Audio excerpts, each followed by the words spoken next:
I often hear students say, well, you can't know anything that happened 2,000 years ago.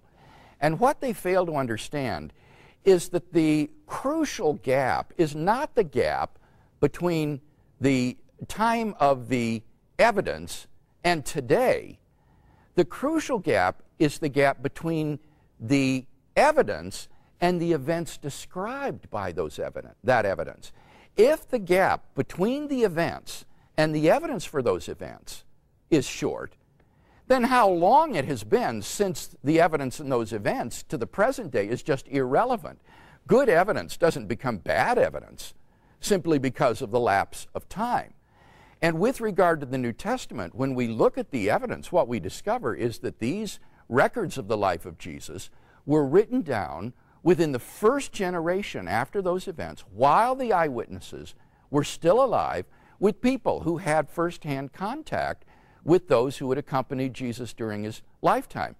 So that we actually have better sources for the life of Jesus of Nazareth than we do for most of the major figures of antiquity. For example, take Alexander the Great, the great Greek conqueror. Our earliest biographies, earliest sources for Alexander the Great, come from Arrian and Plutarch 400 years after Alexander's death.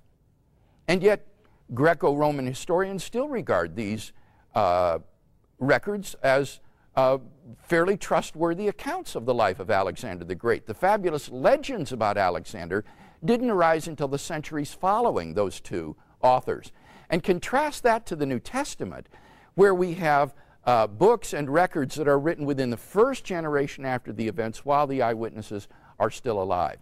So I think that we have very good evidence for the life of Jesus of Nazareth, very trustworthy evidence, and how long it has been since that evidence till today is simply irrelevant to the reliability and trustworthiness of that evidence.